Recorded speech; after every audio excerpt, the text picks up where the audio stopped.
Councilmember Burns, will you lead us in the Pledge of Allegiance?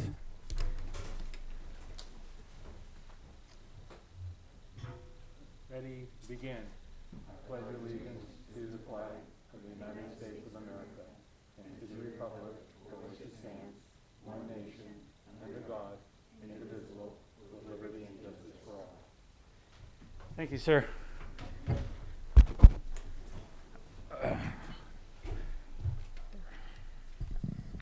Roll call, please. Mayor Velasquez, Here. Councilmember Perez, Here. Councilmember Burns, Here. City Manager Miller, Here. City Attorney Epperson, and the record will show Vice Mayor Resendez as absent. Verification of agenda posting. The agenda for the City of Hollister City Council special meeting of November 13th, 2021 was posted on the bulletin board on November 9th, 2021 at 4:15 p.m. per Government Code Section 54956. Thank you. Thank you. We'll go ahead and move to item A1. Thank you, Honorable Mayor and council members. Before I go ahead and introduce our presenters, I want to just first say thank you to Deputy City Clerk Nova for holding down the fort last week, getting out the agendas in spite of agenda management system going down. Thank you to Tracy Horgan from Caliber for helping to get the Maptitude going. Thank you to Robin Merrill, Shelley Lapkoff, and Janine Goblet, and a huge thank you to Information Systems and Technology Director Paul De Silva for making sure that everything was up and going. And now I will go ahead and introduce either Robin or Shelley, or both. Thank you, Christine. I believe the order is that I'll go over the PowerPoint and then Robin will go over the online mapping software. Is that what you would like us to do? Thank you. Yes, if you could first, so maybe you can give us the population overall city and then by district so we can have a mental idea of what those district numbers are looking like currently. With that. Yeah, they were 40 people more than the last time I talked to you. Not because you grew, but because we found annex properties and a split census block. So it's 40 people more than we had, but I have it in a PowerPoint. And Okay. Are you suggesting I go right to that screen I first? just kind of wanted to know those numbers ahead of the meeting, but if you have it in a PowerPoint, we can wait for that. Yeah, they're sort of in order. Shall I share my screen then? I'll do that. Let's see. Second here.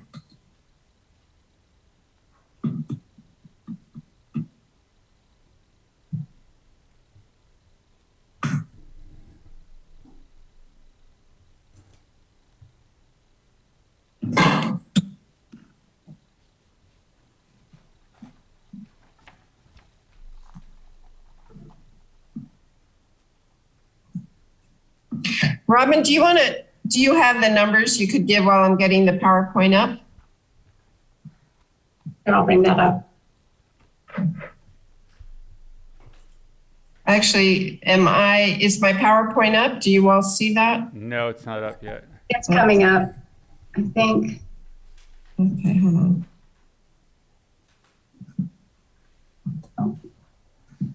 No, we don't see it yet, shall we? Okay.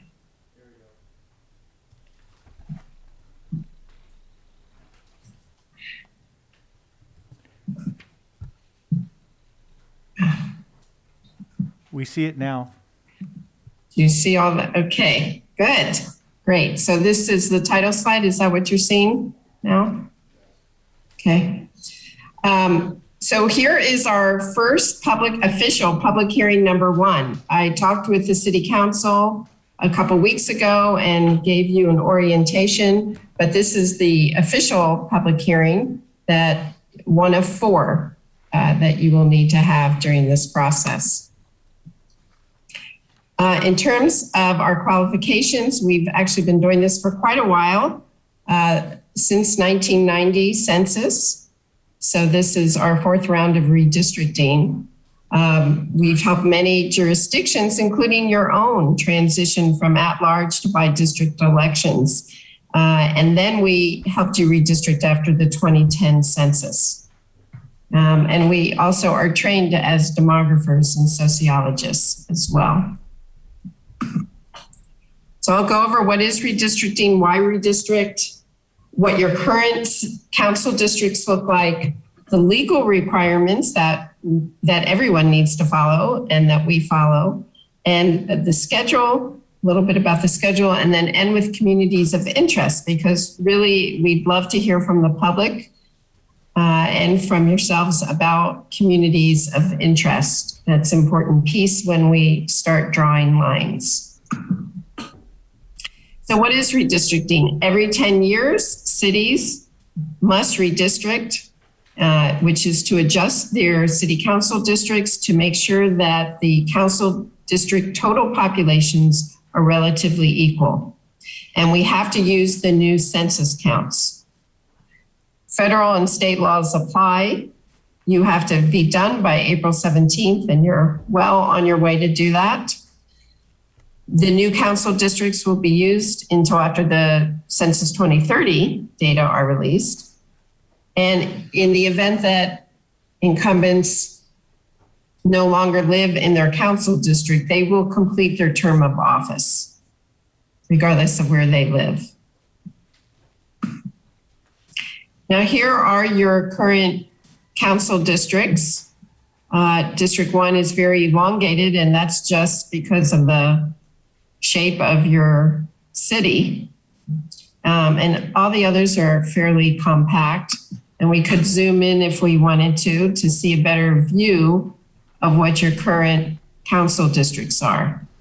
And as you'll see in a moment, 3 and 4 are too small. I believe that's the case. And 1 and 2 are too large. And hopefully when we adjust boundaries, we can also adjust the lines to use better lines and keep communities of interest together if any are split now. So here are some legal requirements we have to follow. There are federal laws. As I mentioned earlier, the council districts have to be equal in population, relatively equal in population. You have some leeway, which I'll go over. There's the Voting Rights Act. Members of protected minority groups must be considered when drawing lines, and I'll show you how we consider them. And there should be no gerrymandering just on the basis of race alone. So you can't have really oddly shaped districts just to maximize the electoral power of some protected groups. And then I'll go over the California Fair Maps Act, which is new and gives very gives strong directives on how this process should proceed.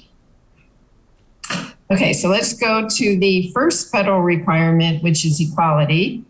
So here is your size of your city, 41,934 people. Ideally, the council districts would be 1/4 of that, which would be 10,484 people. But you get some leeway, and you get a 10% leeway on your ideal district size. So with the ideal district size of 10,484, you have a leeway of 1,048 persons. And what that means is the difference between your smallest and largest district, or the least or most populated district, cannot be more than 1,048 people.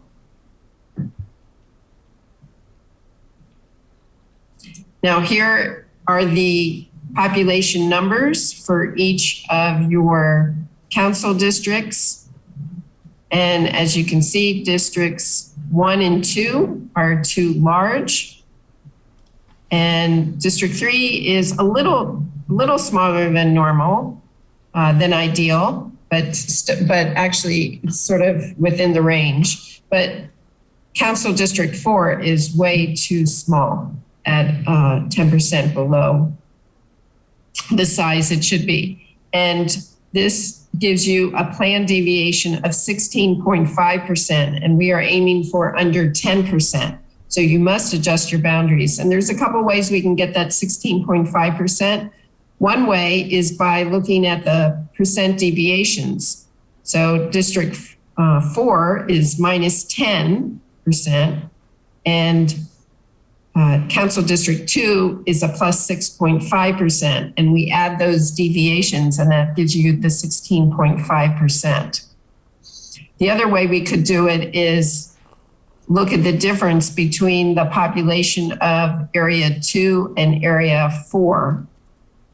And that's 1,725 persons. And if you divide that by your ideal population size, you'll also get 16.5%.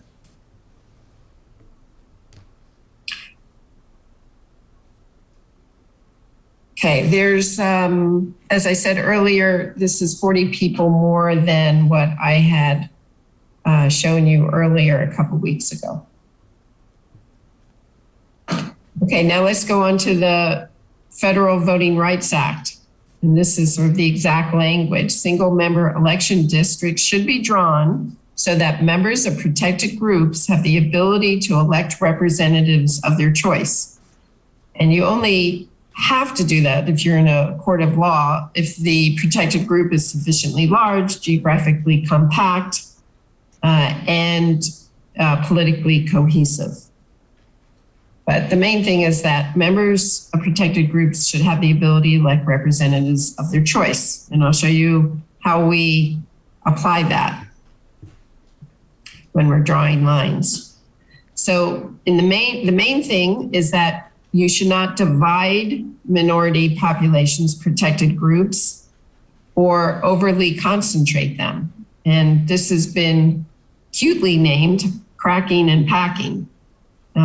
So the first diagram, the top diagram, is cracking or dividing a minority population. And you can see we're drawing the lines to divide the group. And then that would not allow them to elect a representative of their choice.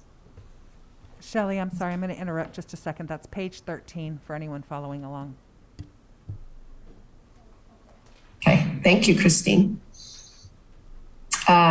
And then there's overly concentrating the population or packing, where you put the minority population together so much that they don't have influence in another district when they could have. So ideally, you would have, in this case, the minority populations would be in 2 districts, and they would have the ability to elect representatives or at least influence the election in districts 1 and 4. So that's practically speaking how we translate the Voting Rights Act. Complicating matters was a Supreme Court case after the 1990 round of redistricting. And the Supreme Court said, after seeing this particular plan from North Carolina, this area 12, this red here, line here, was a district. And what they were trying to do was maximize the African-American population. And this made its way up to the Supreme Court. And the Supreme Court said, no, this is not how you should interpret the Voting Rights Act. Do not go and gerrymander just on the basis of maximizing the ability of that group to elect representatives of its choice.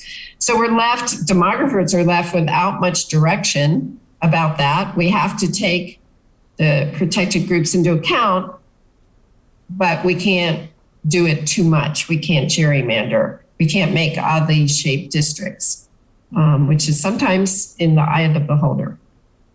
But this one was clear. And that's why it made it up to the Supreme Court. Okay, so more information than what I'd given you last time. This is information on the race ethnic distribution in your district. And when we're concerned with making sure members of protected minority groups have the ability to elect representatives of their choice or their electoral power, it's a little hard to measure that. So there are 5 measures and they're all imperfect. So I just want to go over these measures with you. So obviously there's the total population that comes from the Census Bureau. And there's the voting age population, again, from the Census Bureau. This is your census count. And these are excellent numbers. I mean, there may be undercounting and overcounting, but they're fabulous numbers from a demographer's perspective. Now, you may remember there was a controversy over putting citizenship question on the census. And this is why it's the 3rd measure, which is citizens of voting age. Citizens of voting age is your key measure of the ability of a group to elect representatives of their choice. But we don't have good data on citizens of voting age. What we have is a very small survey with high error rates and some inconsistencies in the data, because we've worked with this data and it's not great. But it's the best that we have for measuring citizens of voting age, or CVAP is what people call it. And the courts use this. If you go into litigation, the courts will say a group that is 50% CVAP plus 1 person is the official amount that's required to consider a protected group to have the ability to elect representatives of their choice. So it's as important from a legal standpoint, and also when people look at these data, that's what they also look at when they want to make sure that their district is strong enough, they look at the CVAP. The other measures come from the Register of Voters. So we have registered voters and actual voters. And it's the full data. So that's fantastic data that we have the full population of voters. The bad news is that when you go in to register to vote, you're not asked what your ethnicity is. So what we what demographers do, and they've been doing for decades, is they take the last names of people and they match it to a list, and they estimate how many have Spanish surnames and how many have Asian surnames. And these can be, the problem is there can be false positives and false negatives, especially for women who, when they marry, often change their last name. So if they've changed to someone with a different ethnicity, then that can often put them in the wrong category. So I just want to give you those caveats on this data, but those are the 5 measures we use to measure the electoral power or influence of a protected group. And as you can see, if you look, for example, let me just say the total population. You start with 41,934 people. 30,328 were 18 and over, but only 24,808 are actually citizens. So these are the ones eligible to vote. We have another measure, registered voters, 21,349 registered voters, and this is as of the 2020 presidential election. And then in your city, 16,846 voters actually cast ballots in the last election. And what's of note here is the Latino Hispanic measures drop significantly from the total population. While Hollister is 69% Latino, it's 58% CVAP. And when you look at actual voters, 52% of the voters are estimated to be Latino. Your other protected groups would be Blacks and Asians, and they're very small in number. So they would not meet the criteria for the Voting Rights Act, but in the spirit of the Voting Rights Act, if Asians and Blacks were concentrated in particular neighborhoods, you may want to make sure that they're not divided. Okay, and these are the data that we will give you for new plans, and this is the current plan. It's a lot of data here, but it's these 5 measures: the total population, the 18 plus, citizens, registered, and actual voters. And we're going to give you the total population and then these percentages. So you can see how they vary by council district.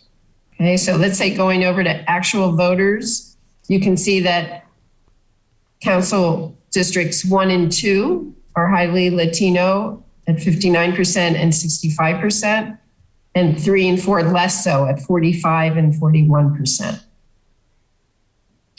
And then I just want to mention something, and I'm going to get a little nerdy on you about the population. It was very awkward to measure the actual population according to the census in council districts 3 and 4 because there was a split block.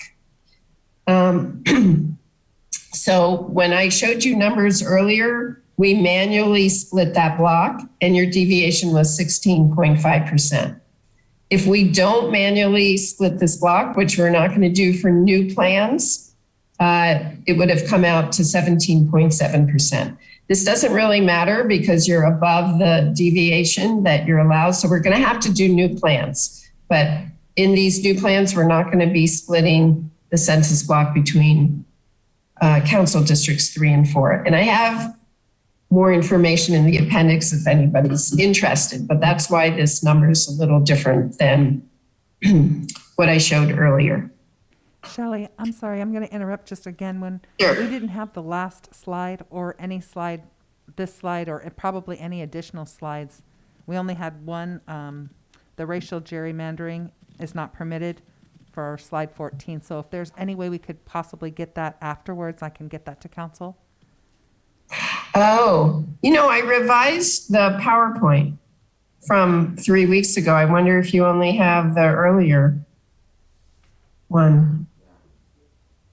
Okay, well, I have some more slides here. Yes. Should I keep going then? Yes, I'm requesting a copy that I can get to council and Yes. the public. Should they? Okay, thank you. Yes, of course. I'm sorry that it didn't work out that you don't have the actual copy. Okay. This slide is an interesting one. It shows your council districts with the population, the pies, the shape of the pies indicate how large the population is, and the color of the pies indicate the race ethnicity of the people as counted by the census. So the blue areas are Latino or Hispanic origin. Green is the white population. Red, which is really hard to see on here, would be African Americans. Light blue are Asians, and brown, all others. But really, it's occasionally you see here's some Asian populations here in 4, but basically you see a sea of blue and some green. So this gives you an indication of the distribution of the race ethnicity in your city. And these are the 5 measures: total population, voting age, CVAP, registered and actual voters, for just the Hispanic Latino group, because they're the key ones that are large enough to be protected under the Voting Rights Act in your district.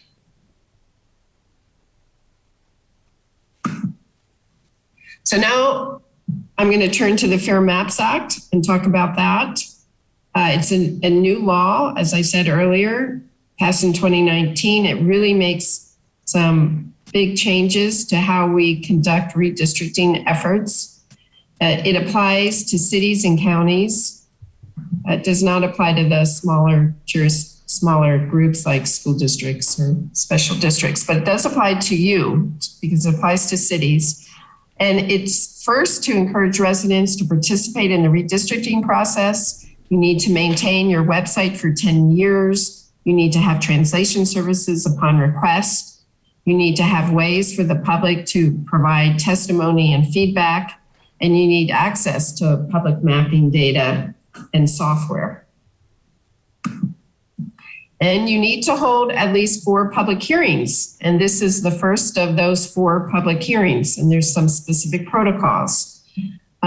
This meeting, the first one, you cannot have any maps. So I could not present a map, and the city staff or the council members should not be presenting maps, no maps at this hearing. However, the public could present maps if they had them. There should be at least one of these 4 public hearings after 6 p.m. or on a weekend. And so that this public hearing satisfies that requirement.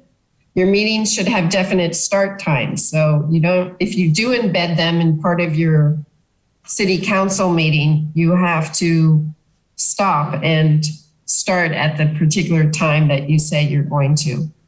And then there are noticing requirements, 5 days notice for public hearings, and the adopted plan must be published. That means on your website and available 7 days prior to adoption.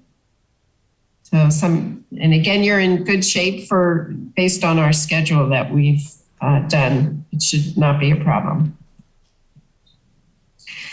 The other thing the Fair Maps Act does, it says when you draw lines, here's what you should pay attention to. Here are the criteria that should be used when you're drawing the plans and in the order of this. So first and foremost, you have to follow federal laws. And second, things have to be geographically contiguous. So they have to be touching. You can't have an island off. So those are really basic requirements. And then third is that geographic integrity of communities of interest. So communities of interest have risen to the top of the optional requirements. And especially do not split communities of protected groups. Fourth is, doesn't really apply to you because you are a city, but so I'll skip that. 5, easily identifiable and understood boundaries. So the more major streets we can use, the better. Geographic compactness, and your current council districts are pretty compact, and that no political party consideration should be given to the drawing of maps. Now, going on to your schedule, you must finish by April 17th. And right now, your staff has scheduled the following public hearings: December 11th, where we will show draft maps, January 8th, and January 18th. And the last Tuesday is at 6:30 p.m. in the evening. So you're well in the spirit of the Fair Maps Act, conducting all your meetings during the times that they recommend doing so the public can participate. You have already, already engaged in an online mapping software, so members of the public can submit plans. That's great. And your city must continue to have their website online for the next 10 years till the next process happens. And then I want to end with communities of interest, because this is where you would like public testimony if people would like to provide that, is to tell us what their communities of interest are. So in particular, that should be within a single council district. So communities of interest that that's also geographically compact. So things like recognized neighborhoods, especially where, say, maybe housing growth might be anticipated, could be a community of interest. But in general, areas with similar living standards, similar income and educational levels, similar race and ethnicity. So we would say to the community, what is your community of interest? And before I end there, I just want to mention that there is an appendix, which you'll get a copy of, where I talk about that, get nerdy about that split block between districts 3 and 4, and also some definitions. But we should really end with, this question: what is your community of interest? And with that, I will stop sharing my screen. And I apologize for somehow not making sure our PowerPoint was available to you in advance. My apologies too. Sorry about that.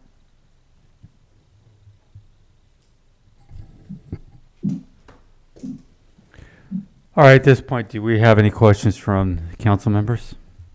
Go ahead, Councilmember Burns. Thank you, Mayor.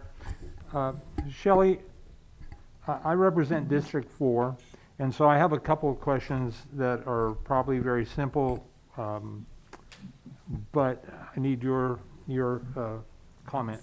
So with regard to District 4, we're currently in the process of increasing our communities through future and already approved development. We certainly have some new housing that's going to go in off of Fairview between Sunny Slope and Airline Highway. And so I'm wondering if there's an opportunity to factor that in. I know that right now, as I recall, we're probably on a 5-year completion rate for that housing, and it's significant. So let me start with there, and then I have maybe 2 more follow-up questions, please. So we have to use the official redistricting data, which is from the census and the statewide database as of April 2020. What we could do, if your fellow council members agree, is to make District 4 smaller than the others in anticipation of this housing growth. But you have to stay within that 10% deviation. So maybe make it like minus 4% deviation or a minus 5% deviation or even a minus 3% deviation. And hopefully don't make it larger than the ideal council district size. Thanks. And so I presume that could be done on a formula. Last time I checked, if I understood it correctly, for any typical new single-family residence, isn't it, there's a formula where it's 2.5 or 2.7 persons per household at a minimum?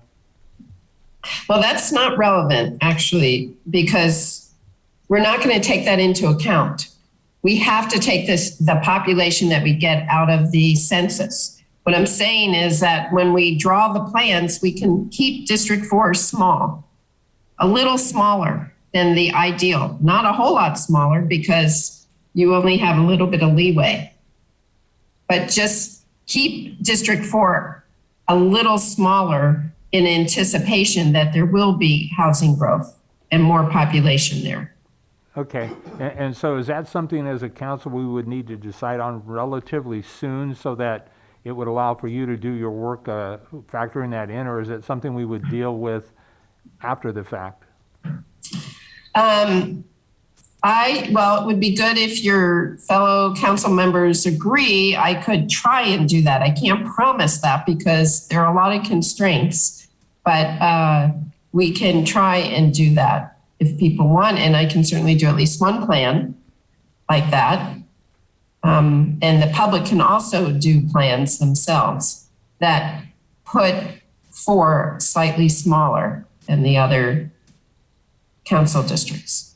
Oh, okay, and I know that we're not going to talk about maps today specifically, at least from the presentation perspective, but I'm wondering, having spent a lot of time walking District 4, I can tell you it doesn't feel that small to me, having walked it all. But there were some confusing areas as I try to walk and reach out to prospective residents in District 4 versus other districts. And from my perspective, which is a layman person's and simple, is it really would simply make most sense for a cleanness of redistricting and defining the district would be to simply expand District 4 north of Hillcrest Road over to whatever the street is, I forget, that's Margaret Mays is on, but that neighborhood right there, and then to expand it or readjust the lines west towards Memorial Drive. And I think that would, my sense is, again, a layperson's, but my sense is we're going to have to expand District 4 north and west. And of course, as I understood you say, District 3 was also too small. And so that would, again, have to move those boundaries potentially west and north as well, because it doesn't seem like there's a whole lot of opportunity to go south, and there certainly is no opportunity to go east. So those are just my initial thoughts and comments. And then final question at this point for the city clerk. I'm sitting here at the dais and I'm looking out and the audience is very sparse. Is there a way for us to, number one, track who may be viewing or will view this in the future from the Zoom meeting, to track those numbers?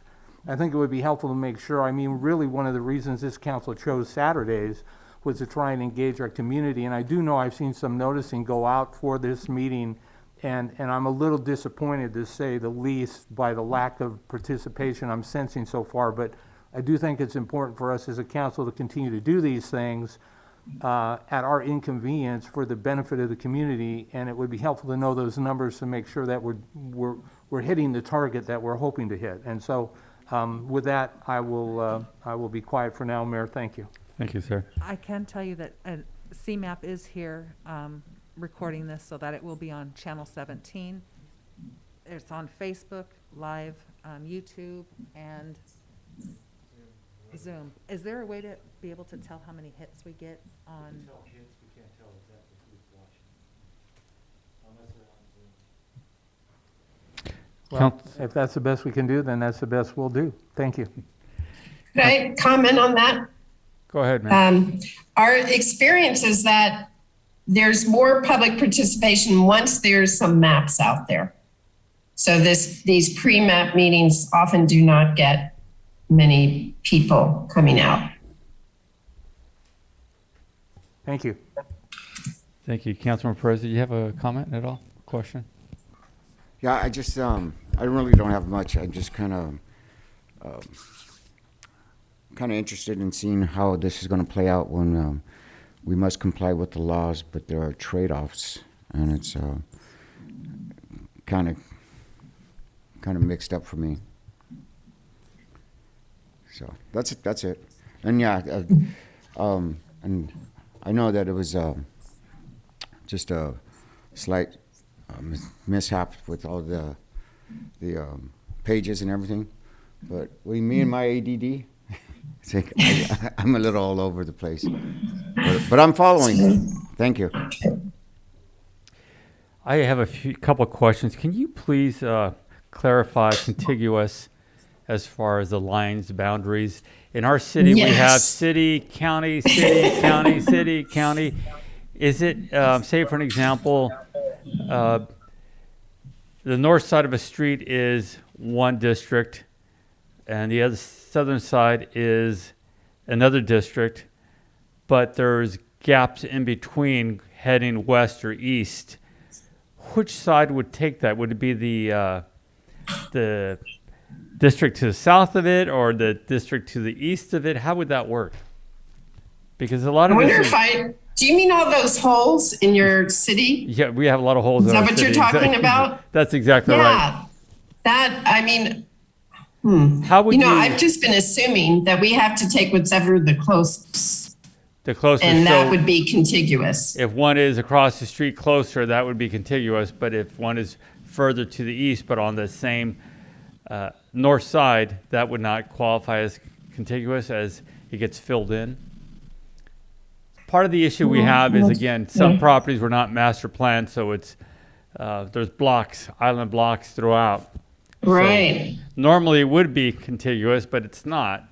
So does it mean it defaults to the one closest across the street, even though that can create some issues down the road?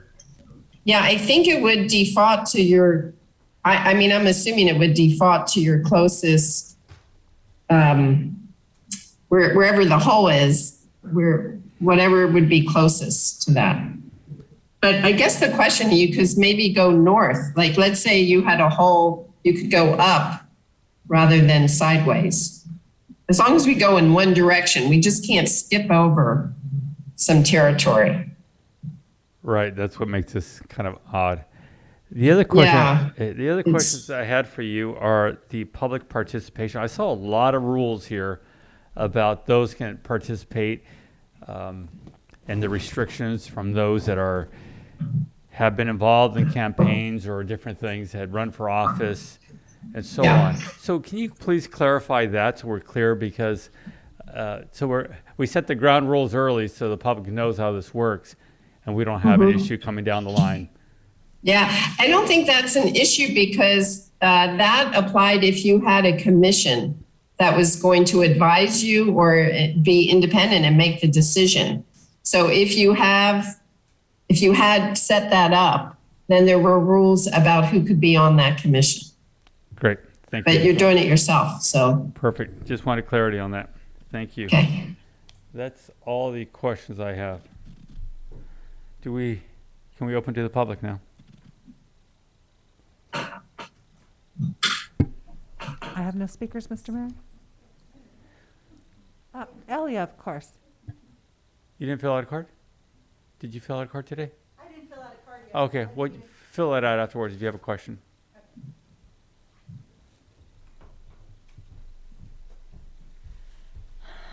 Good morning, Mayor and council members. Elia Salinas. So I am disappointed that we didn't have the whole slide given to the public because I think the most important parts were missing, and I would really like to see that. But I know that I'll get a copy of it later. All I ask is when you start going through these maps is that it's not self-serving to you at your current district.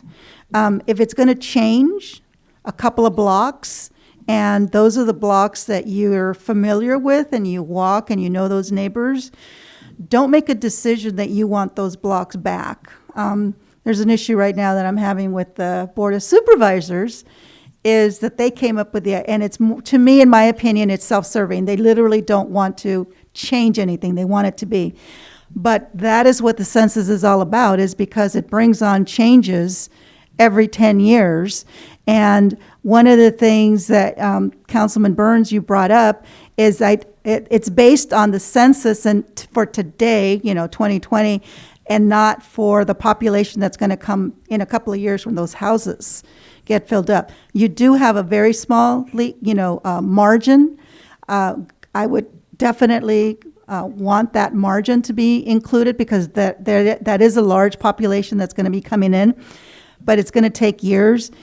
And we don't know how many years because also, again, there could be changes in the economy and we could have something that actually stops the growth for a while based on the economy. So if you were to change your margins based on what you think the future is going to be, and we really don't know what the future is going to be based on the economy, you don't want to then have less representation in your district because you anticipated what the future was going to hold on new development. And then I have a concern, and I know that it's legally, it's to protect, certain ethnic groups to have more influence or power or say so.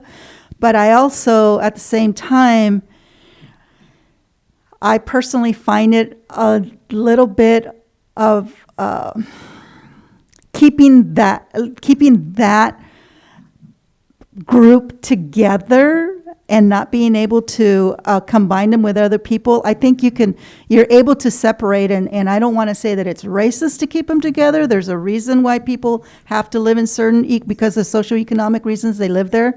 But don't keep a district a certain way just because you want to keep this district so that everybody gets representation and they get themselves involved. So, thank you. Thank you. I have no more speakers, Mr. Mayor. Thank you. So the next steps is you'll be bringing in some of the maps that you're looking at, or?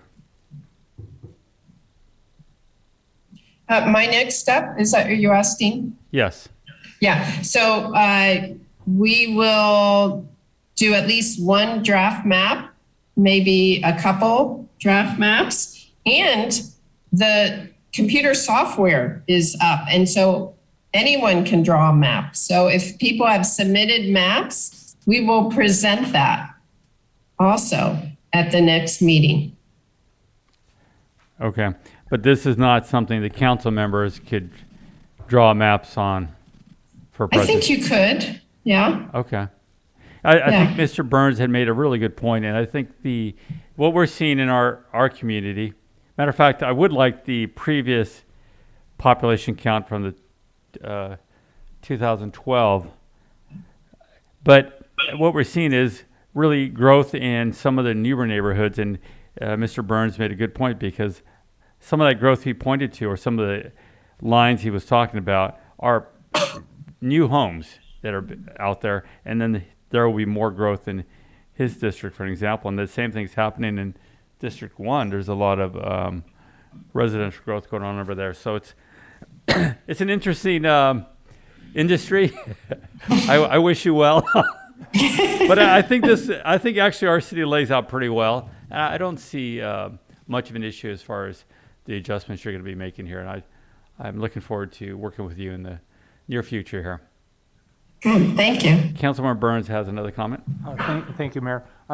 Mayor, I was hoping that we could have these maps put out, I'll say well in advance, but at least within maybe a week of the next meeting, so that the community has time to digest and reflect on those, and also ample time to submit their renderings as well. And so that would just be a request I would make through the mayor. A good point. So we have time to really look through it. So you're asking us to post the agenda at least a week in advance? Perfect, thank you.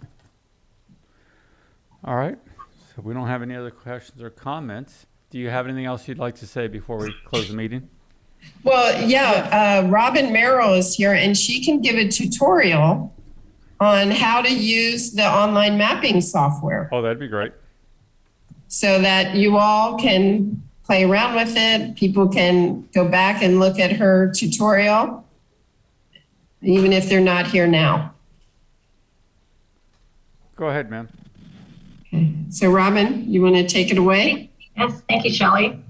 Good morning, everyone. I'm very happy to be here with you today to provide an overview of the online map drawing tool called Maptitude for Maptitude Online Redistricting. And in short, we call it MORE. CalPER calls it MORE.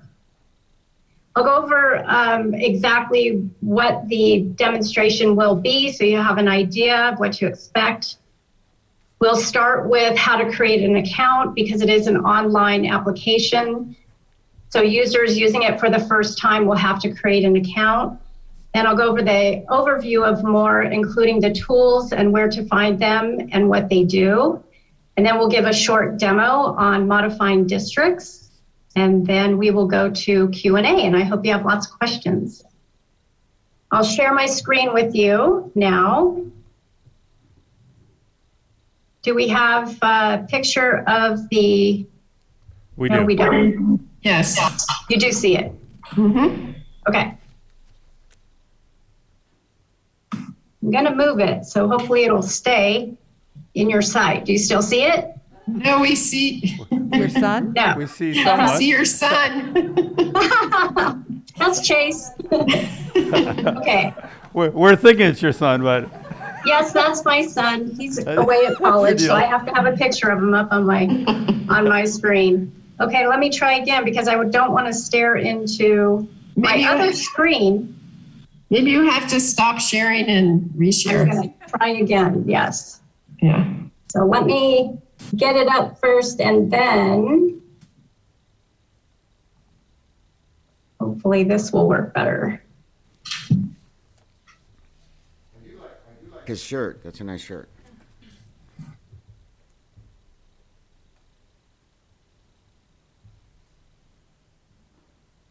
Okay, we see it. Okay, Yeah. great. Thank you. Thanks for your patience.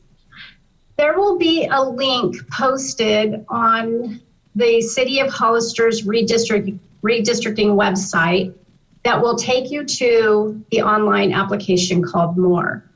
When you click on the link for the first time, every time, this is what you will see. If you're a first-time user, you will need to create an account, and I will go through the process of how that works. So down here in this bottom left white box where it says new user, you want to click on new user. And then you start to fill out this information, your name. You will create a password, and it tells you what the parameters for the password are. You will confirm your password. And then you will type in an email address that you would like to use. And the email address is important because that is how you will accept your own. If you want to email a plan to yourself, that's where it's going to go. And this is the email address that you're providing to the city. Then you will click on the CAPTCHA to say that you're a real person. And then you will create user, click on create user. Now I've already done this, gone through this process. So I'm going to click out of this. And then once you go through that, this is what you will see every time you open up the application. So I'm going to open the application using my credentials.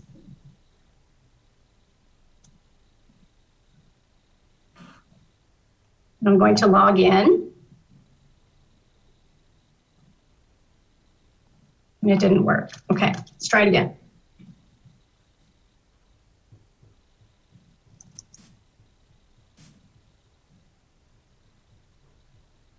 Second time's a charm. Okay, now I know that I'm into the application now. And like I said, I've played around with this, so I've already got a couple of plans in here. When you log in for the first time, you will not see any plans right here because there won't be any plans created by you. However, there are 2 plans already in the system. The first one is the current plan, which represents your current council districts. And the second one will be a blank plan if you want to start from scratch. So I want to open, let's say I want to create a new plan. If you create a new plan, this is the 2 plans that are already automatically in the system, the current plan and the base map. And the base map is just a blank slate, so you can start from scratch. We highly recommend that you start, especially if you're getting started for the first time, to start with the current plan until you get familiar with how the program works. There's a lot to it. It can be overwhelming if you're doing it for the first time, but hang in there with it. It's like any other software program. After you've been in and out of it a couple of times, you'll start to feel familiar with it and everything will go a lot better. So that's what we recommend, is to start with the current plan. And what you want to do is click on current plan and then hit create. And now this is another important feature. If I just click on OK, it's going to open the current plan. But what you want to do is you want to create a copy of the current plan so you can always go back to the current plan as a starting point. So I'm just going to give this a name. I'm going to call it Robin and today's date. And I'm a high believer of using dates, so I can go back and say, oh yes, this is my first one, this is my second one. You can say plan 1, plan 2. You can call it anything you like, whatever makes the most sense to you. And I click on OK, and it's going to open your current council districts. Now, I've been on this site several times already. This is what you will see when you open it for the first time. Caliper has embedded in a quick start guide for you to use, and it will be your best friend, especially at the beginning. Anytime that you have a question, oh, I'm stuck, how do I do this? This quick start guide will most likely tell you how to do it. I'd like to say too, at this point, most tools in the application work using a toggle. So for instance, this quick start guide is under the help button. If I click on help, it'll pop up. If I click on help again, it'll go away. So for the first time, you're going to get the quick start guide right away. At the very top of the Quick Start Guide, it goes over how to create an account. But we've already done that, so I'm just going to cursor down a little bit until it gets to part 2. Now, this is the part of the demo where I'm going to go over all of the tools that the application has to offer that will allow you to make modifications to districts.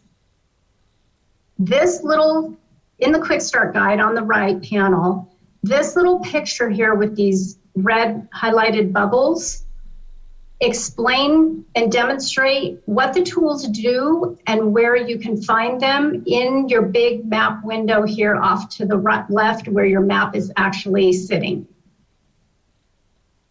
Before we go through number 1, I'd just like to point out that this dark blue ribbon on the top menu has some additional tools, and I will go over those later because they have to do with tools that you will use after you've already created a map. So the first, number 1, the first red bubble here, shows you this set of tools right here, right on in your map window, and you will use these tools a lot. Another nice feature of this application is if you hover over any of the tools, a little yellow window pops up and tells you what they do. So that's a very nice feature. So for instance, this first one on the left displays the initial map. The second one, the plus sign, you can draw a rectangle. Let's say I want to zoom in on area 2, and it brings me right to area 2.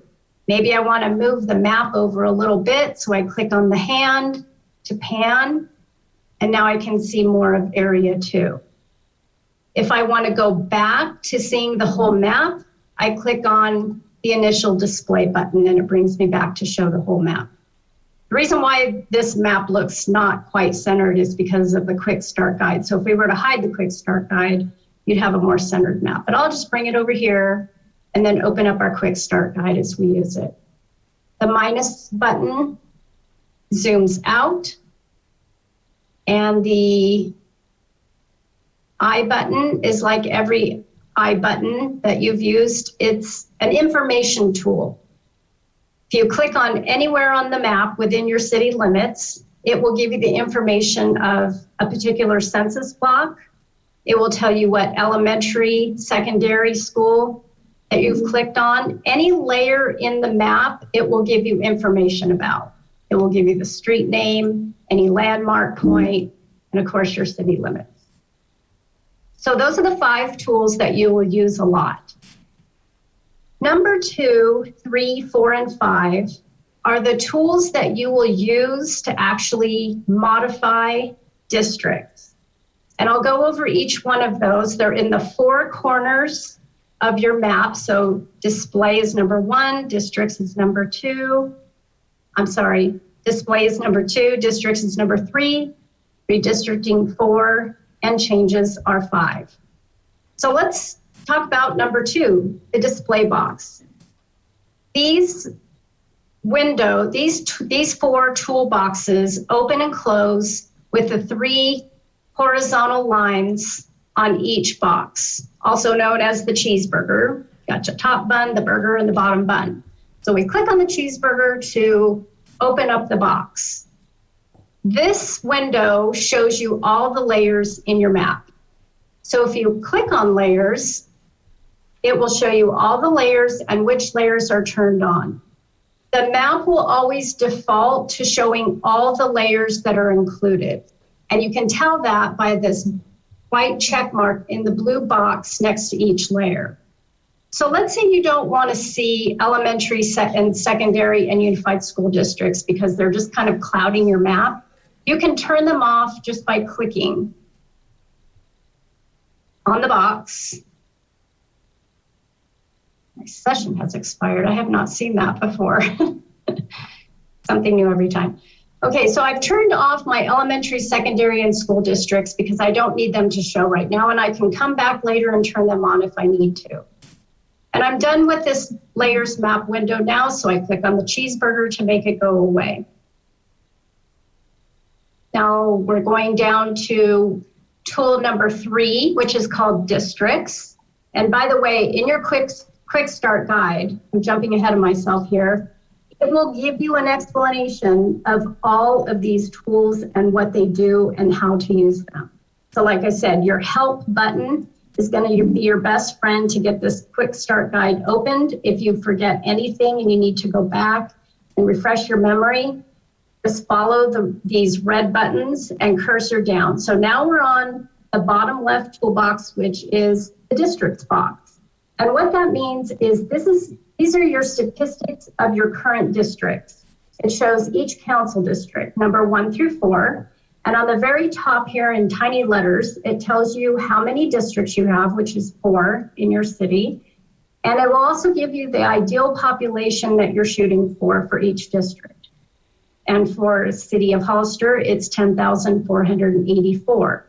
And it will tell us the total population for each district, the deviation, the percent deviation, and then it also gives you all of the other additional population fields that are included in each district. So we have total population by race, ethnic group, and then we have also the voting age population, 18 plus, total and by race, ethnic group. And then cursoring over, we can see that we have CVAP, which is citizen voting age population by race, ethnic group. And then we've also included some number of registered voters and number of total voters that Shelley went over earlier in her presentation. If you don't, there's a way to make this box a little bit more manageable. If you're only looking at certain population fields, you can click on this, forget what you call it. Anyway, I'll just keep going. There are certain fields that you can hide. So let's say I'm not really interested in seeing the CVAP down. I can click on all of these fields. Oh, I guess you have to do it. Anyway, you can click on all these fields, put them over here to hide them. And then when I close the box, well, it's not letting me do that, is it?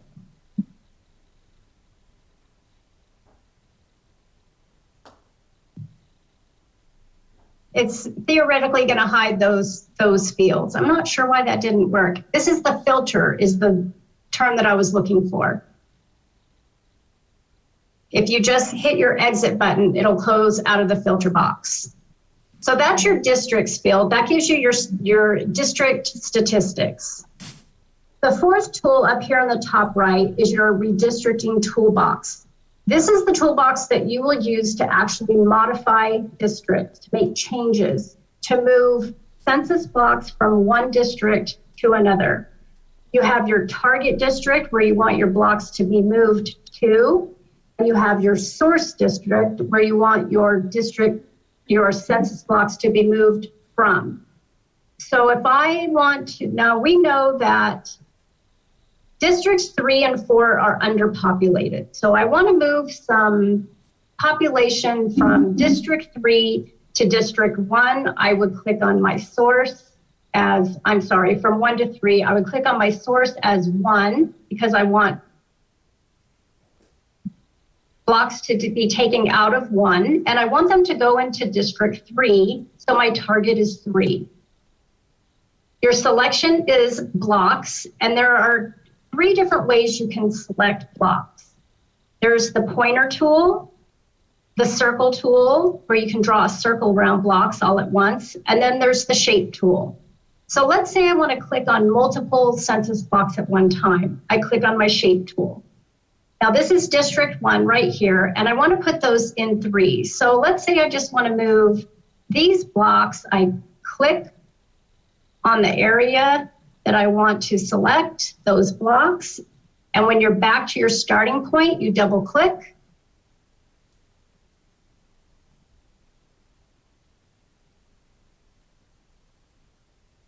I don't know why it's not letting me do that. It's very strange.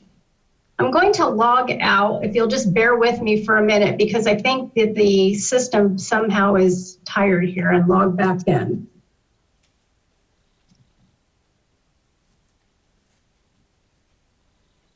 And hopefully we won't have that problem again. Okay. Let me just start all over again here with sharing. You're doing great, Robin. Thank Yeah, you. it's just Wow. for some reason hanging up here and it doesn't like it. Okay. Let me go back to screen share.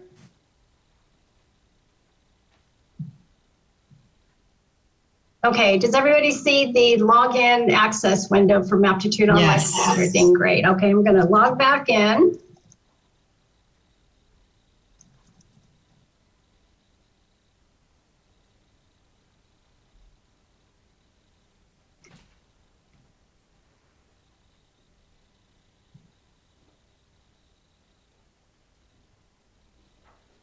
Well, you could start with your plan that you just had, right? Yes. But I logged into I just opened up a different map, and it's fine. Okay. Any of these maps will work. Do the same thing, open up my quick start guide here. So I put you back to where we were.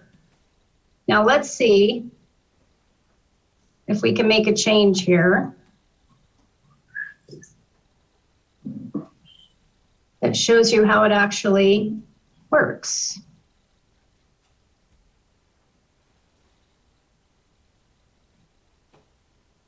I'm going to move some blocks from 1 to 3. So I already have my sources 1, my target as 3.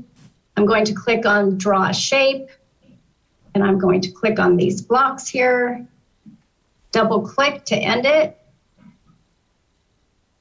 Now the system is very sensitive. If it touches any of the surrounding blocks, it's going to select those too. So I can either click the X button to start all over again, but it's easier for me to deselect the blocks that I don't want to include. So I'm going to click on the pointer tool. And again, it works like a toggle. So I'm just deselecting the blocks that I don't want to move from 1 to 3.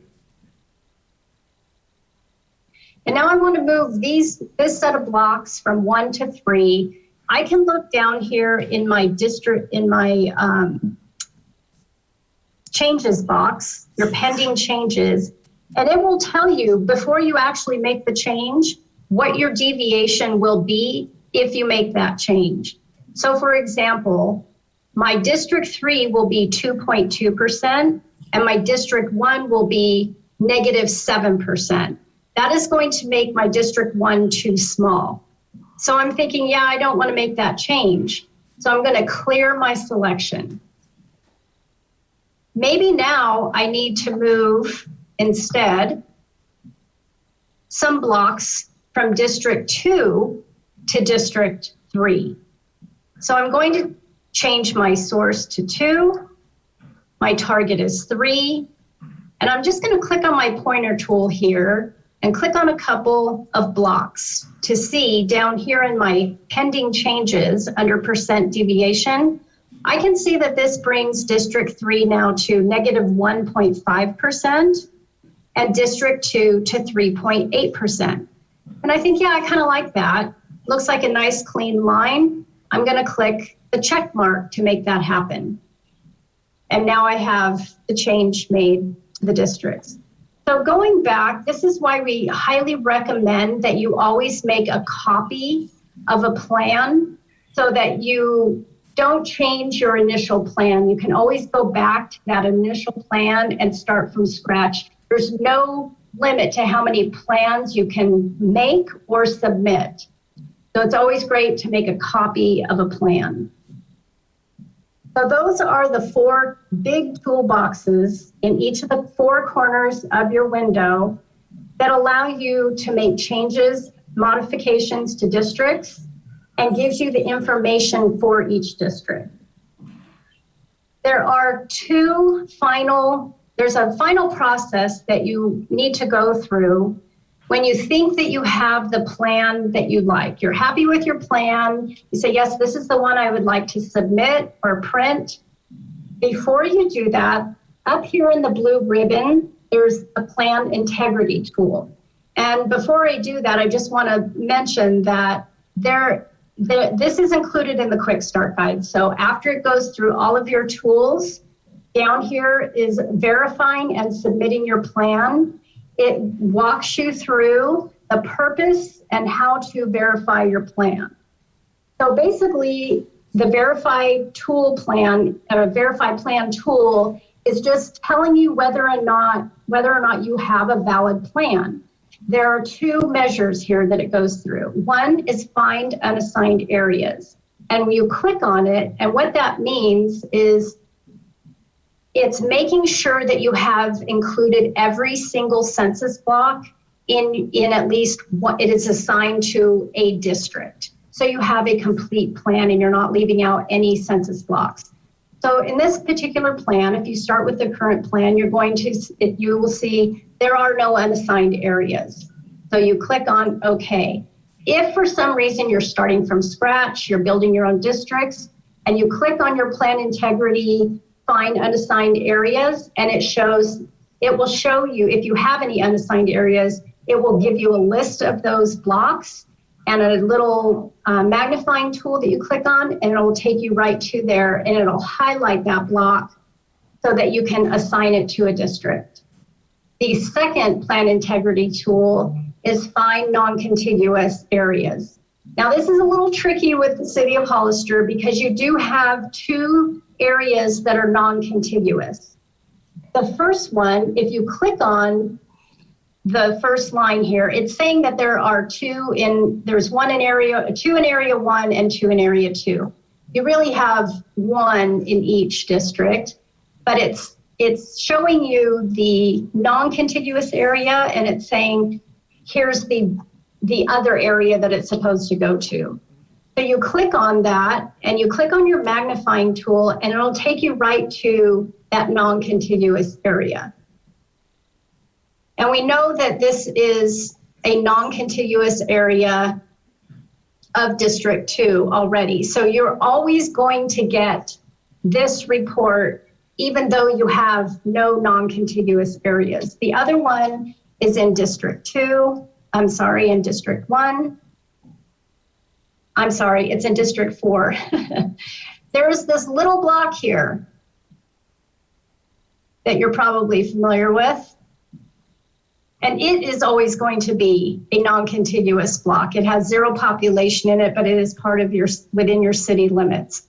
So like I said, every time you do non-contiguous, check your non-contiguous areas, you're going to get this report. It's anything in addition to that.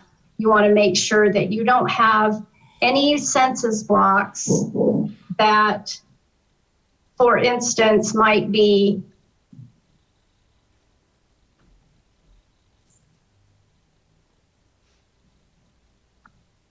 if you're changing a boundary line and you end up with maybe a block right here, I'll just use 3 as an example. If you have a block right here that you somehow ended up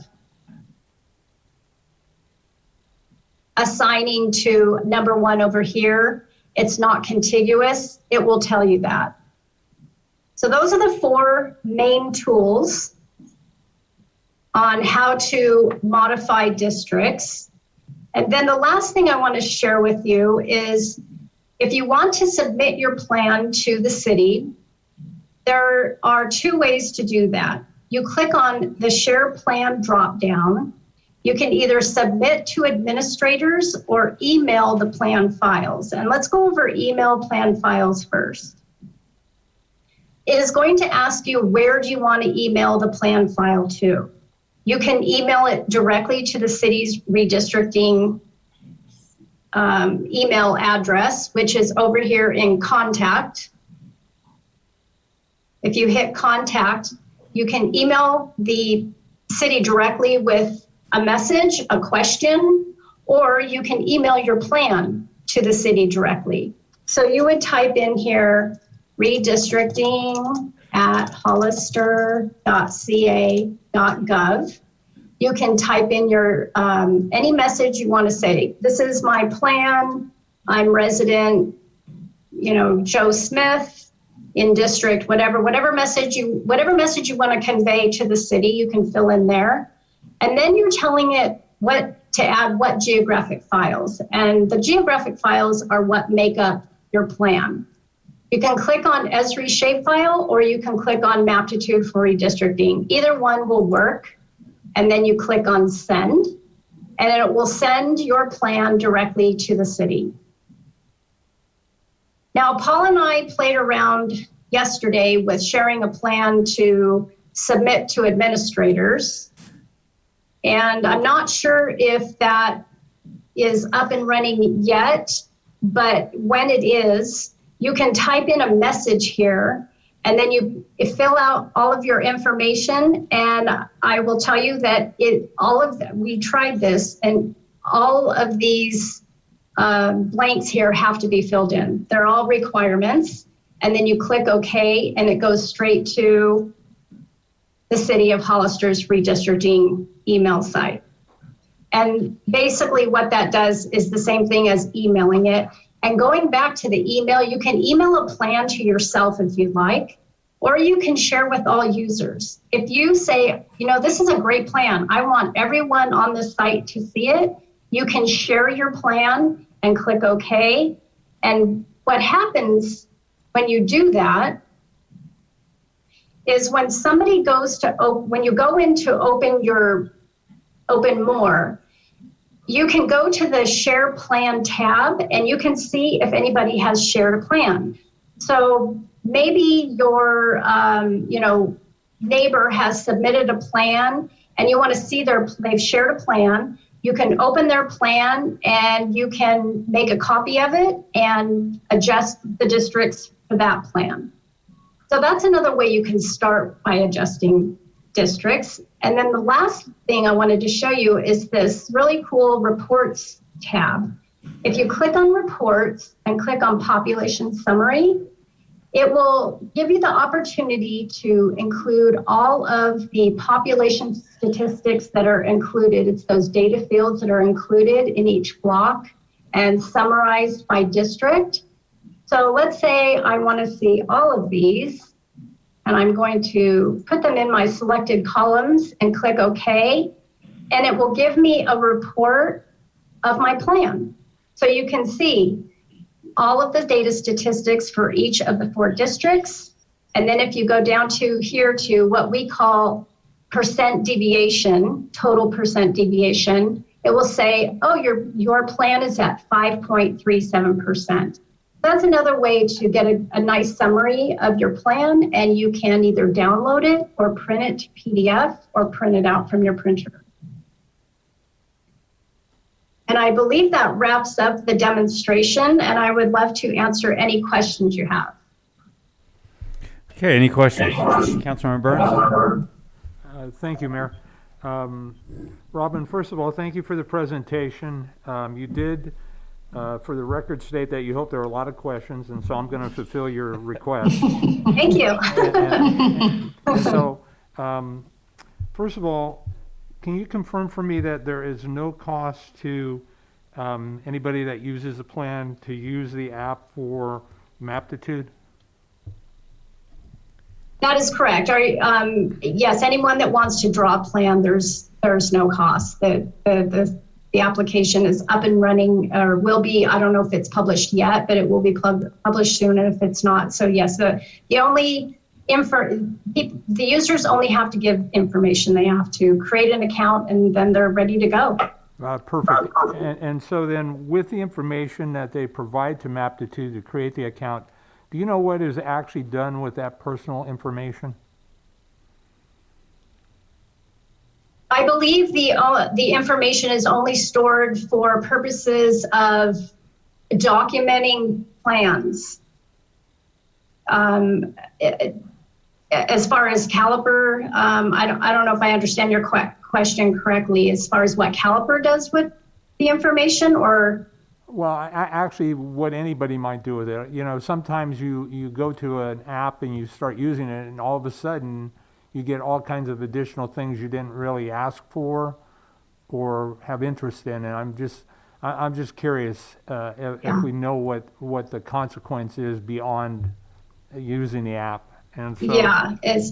As far as receiving emails unwanted emails, is that Sure. what you're asking Yeah. about? Yeah. No, Caliber keeps it to purposes of submitting plans to the city only.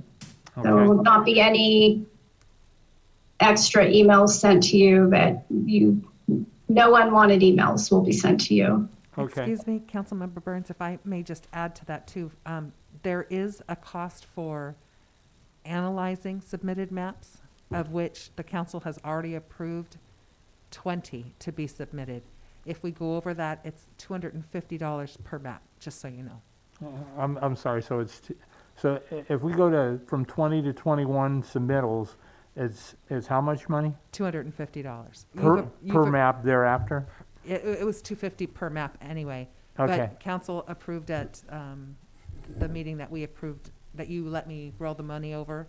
You approved 20 of them to be submitted. So we are able to do 20 at this time. If we go over, it'll be $250 per map.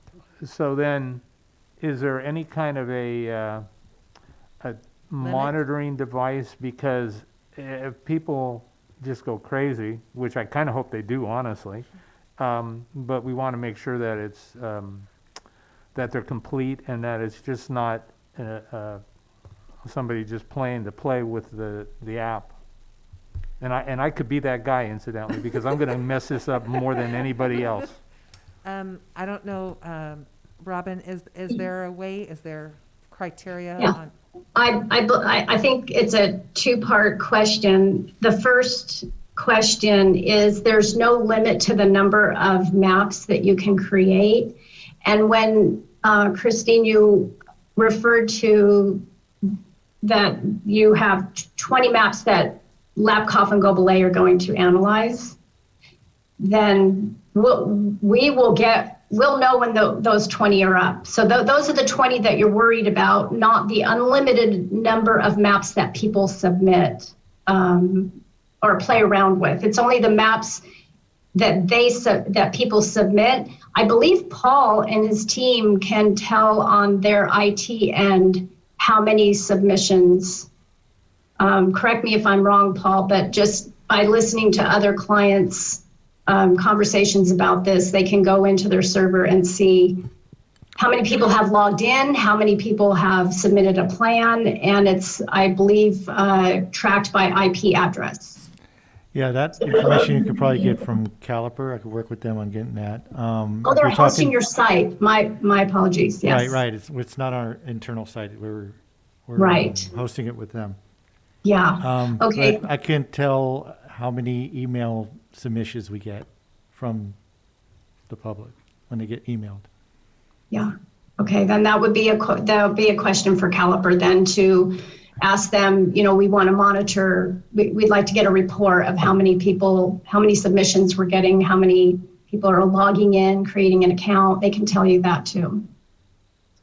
Okay, well then I would actually ask that we do get that data from Caliber on a regular basis. I won't define or ask, or I don't really know what regular means in that comment, but whether it be once a week, once a month, or whatever, I think it'd be helpful for council to be able to track that data.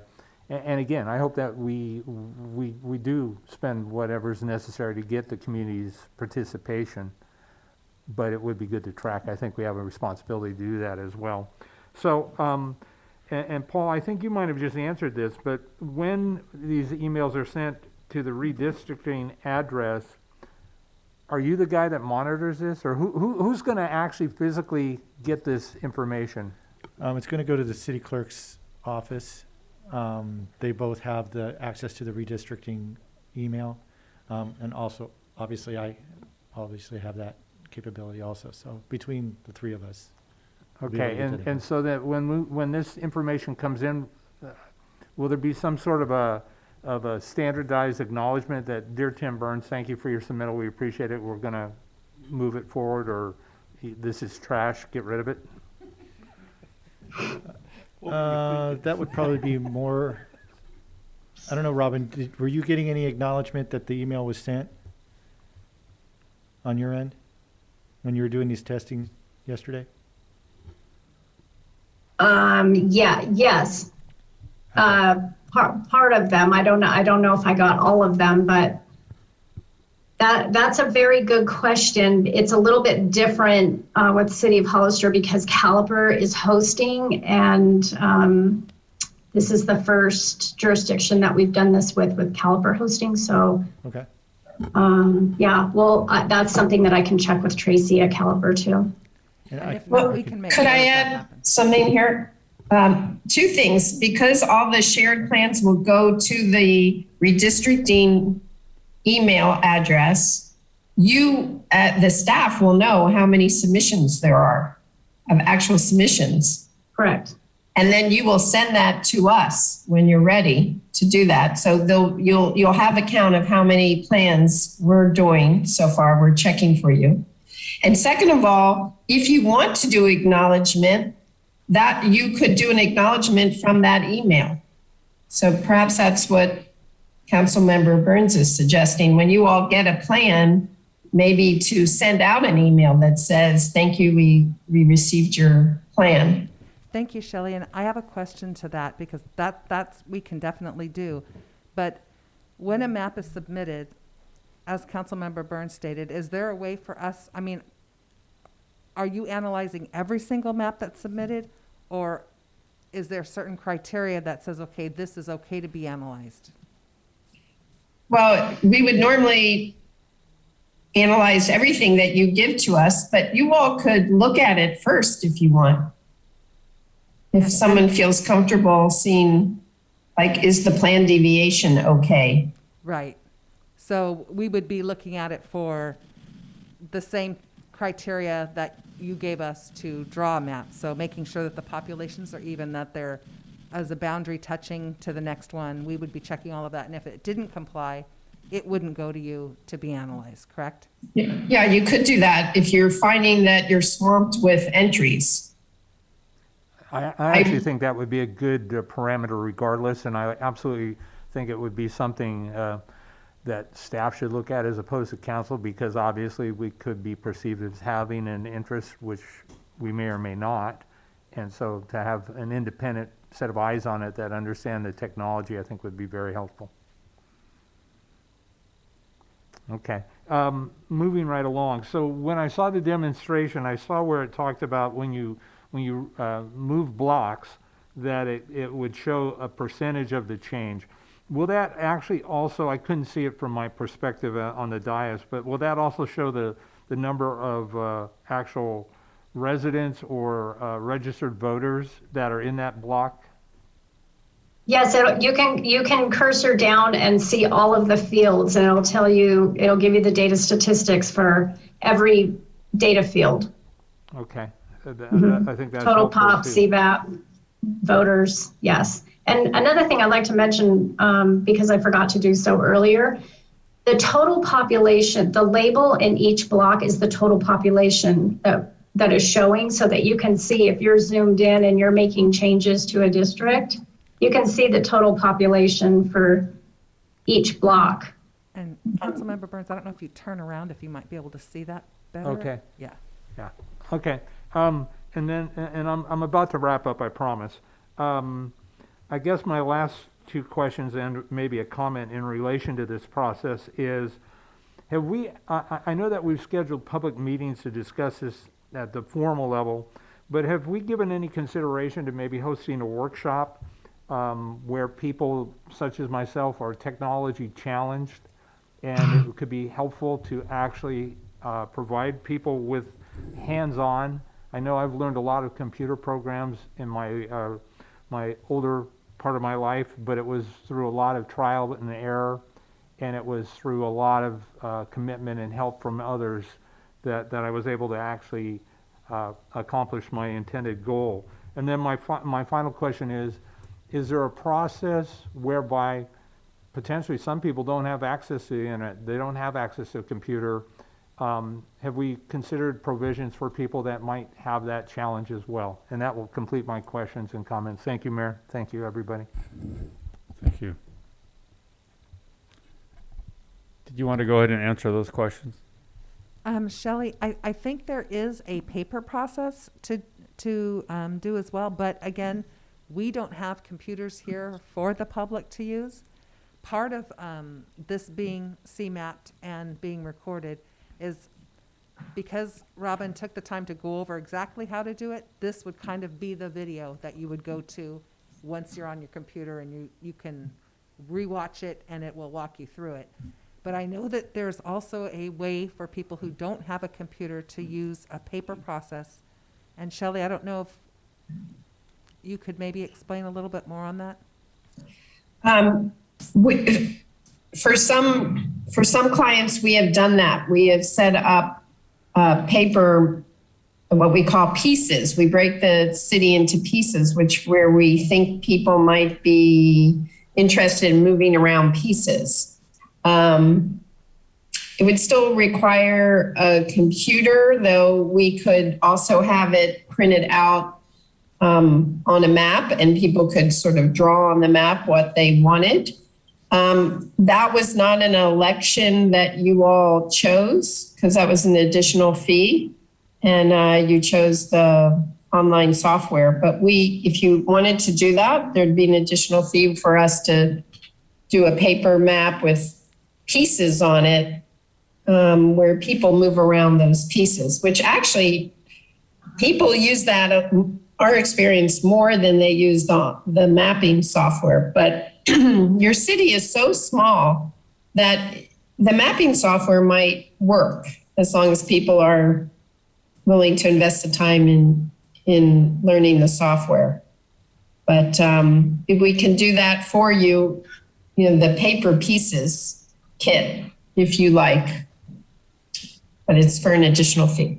I'd actually like to explore that as an alternative as well. And then I guess my final thought, actually I've extended beyond, but it seems to me that there are computers at the community center that could be used for this process potentially. And so I'll just throw that out to the city manager and staff to consider that as well.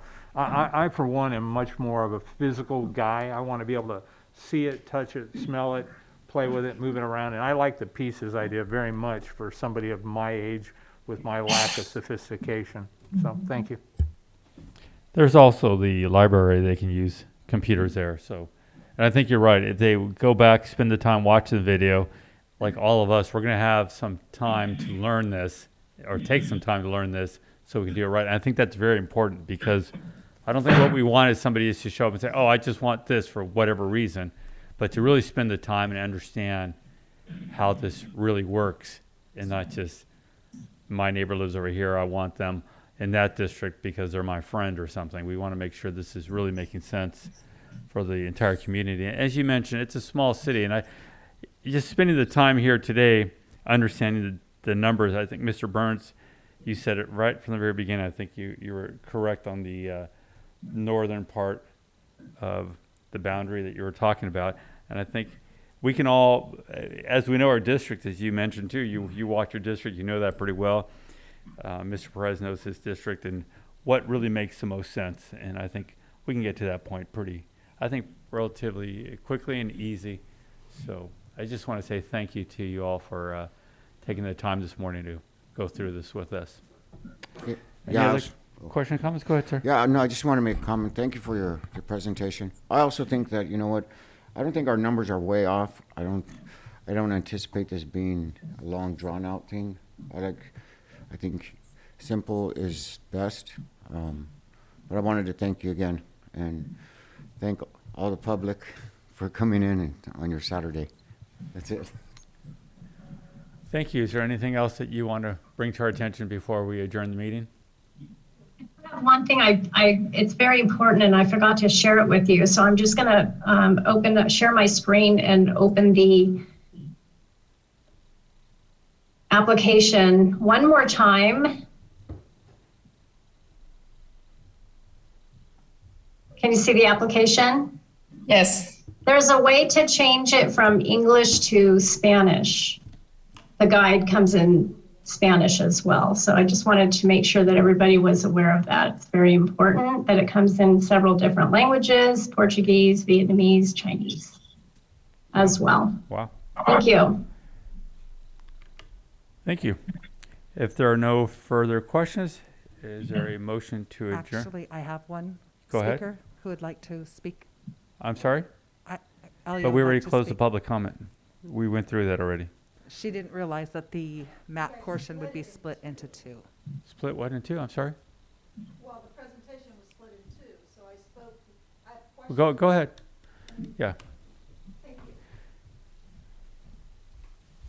So my only question with regards to the software, so that a lot of people don't submit, if the numbers are off, like someone's just joking around, not that I'm, but let's say that they really, is there a way that you cannot submit that the program will not accept it as a map for submission, so that someone is not just playing games and just, playing a puzzle out there? That's just my question. If the software, so that way, I understand we only have 20, but is there a way for the software to stop from people submitting something that would just not be acceptable either way on the program? So there isn't.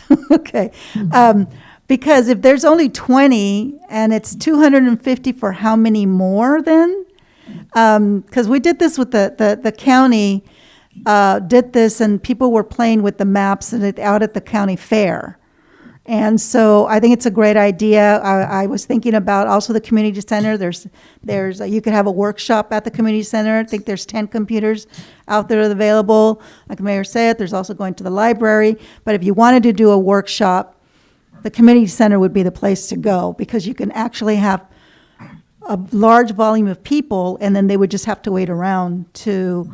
You could have a class in the community center, and then have 10 people at a time go in and try to play with the program there themselves. So thank you. Thank you. No one else? No one else. Thank you. Thank you. Is there a motion to adjourn? So moved. There's a motion. Second. Motion is second. All in favor? Aye. Aye. Motion carries. Thank you, everyone. Thank you. Thank you for the presentation. Thank you, Shelley. Thank you, Robin.